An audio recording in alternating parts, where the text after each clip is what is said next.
way to now, and he's a guy who just hasn't quite got it, and you gotta wonder, at what point, is there a point when that weight becomes too much? On the other side of course, Mohamed Light still feels like the best player in the world.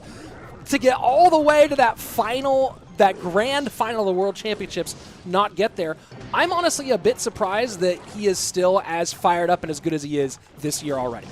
I mean, maybe that's exactly what you're talking about, though, brother, is that first place as opposed to second place, right? Who knows where Mo would be at if he did get that 200K, if he was crowned world champion.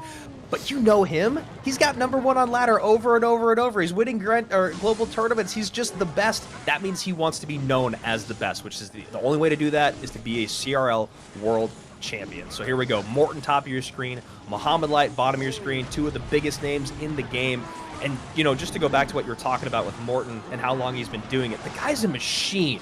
He streams for several hours a day. He puts up videos every day on both of his channels. I mean, he is just, if you ever want to be a pro, you ever want to be a content creator, what a guy to kind of model your business plan or your strategy or whatever you want to call it after. And does that King Tower activation come in? Yes, it does. How impactful is that? Not sure. But you see Mo give a little visual check to the screen here. Now, this is very important. One big change for Morton this year is he went and hired the best in the business at coaching and deck picking, Julesy as his coach, and of course, very famously, Julesy is also does that same thing for Mohamed Light. Julesy's sitting out for now until one of these two guys are not playing against each other, sitting back and letting them do their own thing. So very curious. You see the interesting deck picks on both sides from these boys, and of course, you gotta put it right on their shoulders. Yeah, that's cool. That's honorable. I really like that. It's really hard to pick between your two players, and you know, Julesy trying to do the thing that feels the most suiting, which is, you know, let them. they're where they are for a reason. They know how to pick decks. They know how to strategize against each other. So I like that call. And you see this late Skeleton King ability being used at the bridge, and that gets the Ice Wizard out of Mohamed Light. Just that little of a push, that little HP can still turn into a spend from your opponent. Still tanking for the Inferno Dragon, though, is everything else. And look at that. Mo doing a good job of keeping the Inferno Dragon on the board a little bit longer. Going to force out something to deal with it, but Inferno Dragon will now go get on the Skeleton King with blocking still happening. So a great defensive sequence from Mo there in that left-hand lane as we go into sudden death overtime, 12-second tense. And you see that Mo set that Ice Wizard up to the right-hand side. That wasn't a mistake. You know he's going to try to create something here, whether it's just, you know, whether it's an offensive push or just making his opponent spend. So you see a ton spent there. Bar Barrel plus Tombstone plus that Baby Dragon up high, and then Mo still has enough on the board to get a great graveyard push in. Yeah, I mean, you see that Lightning, but those are three troops that do not get taken off by Lightning, and it forces out the Skeleton King. Graveyard comes out and tanks the opposite direction. That is a massive moment here for Mo.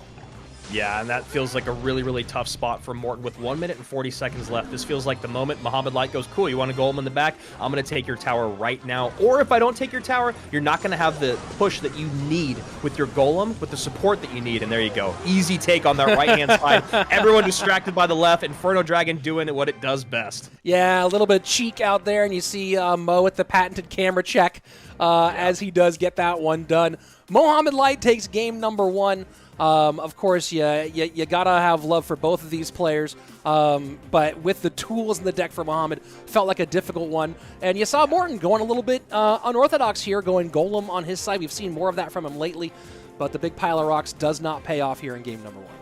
Yeah, you know, Morton was in a really, really tough spot there. He knew that he needed to get a lot more damage on the board, and really with that deck, there's only one way to do it. There's no way to do it with the Skeleton King at that point because there are so many great responses from Mo, and Mo already has the damage lead. So what does Morton do? Really the only thing he can do, which is lose the game by goleming up, because that's what you have to do, right? You have to get that golem on the board, but you're playing against someone that knows that the moment you get that down, the moment you spend that elixir, I can send a massive push to the opposite lane, and there's nothing you can do about it. You might be able to defend both, but there's no way you can support that golem push. So just really a rock in a hard place. Yeah, and you got to love that deck pick from Mo here in game number one.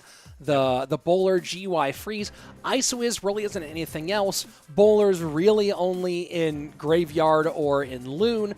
and of course the freeze only in those 2 decks as well. So getting a win with that deck early on, really a great move for him. Obviously, he's been on the other side of that quite famously in his career, but a game 1 win with that deck preserves so many options as you go into games 2 and 3 for a dual mode match.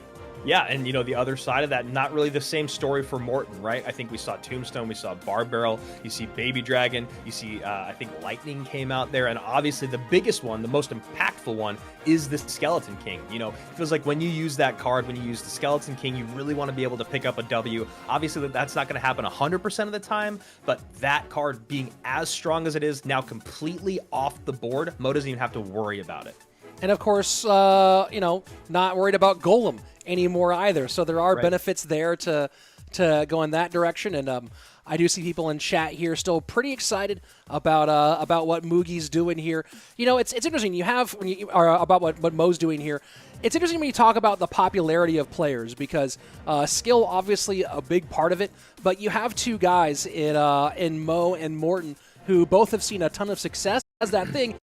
Neither of them are what you would call toxic, I think is probably the best way to describe it, at least from my opinion. And they're just really hard working. They have such admirable work ethic that it's so hard to say anything negative about either of these guys. And, no matter who comes out on top of this set, I'm going to feel the exact same as I did at the beginning of it. And you see right now Morton with a big hit here early on, but on the other side of it, Mohamed Light goes, well, you kind of forgot about my AQ. Fire Spirit going to actually tip the scales back in the favor of our golden-chaired Egyptian king, if you will.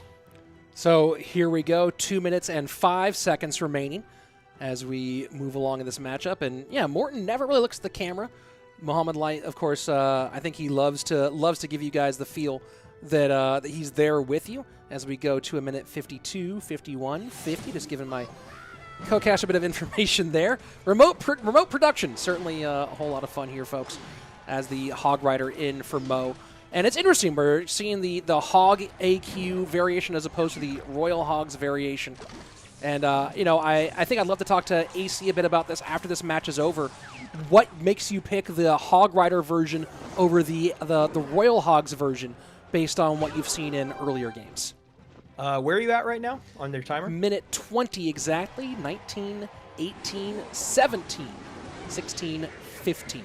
And I'll give you a few more beats there in a moment. As we're all synced up. Yeah, as we get the lead back from Morton now.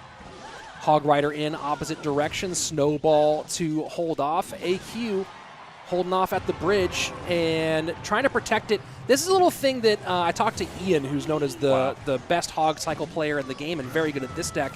And he said that one of the biggest things you can do is try to protect the Archer Queen and get her ability to pop across the bridge rather than pop it on defense, if that's possible.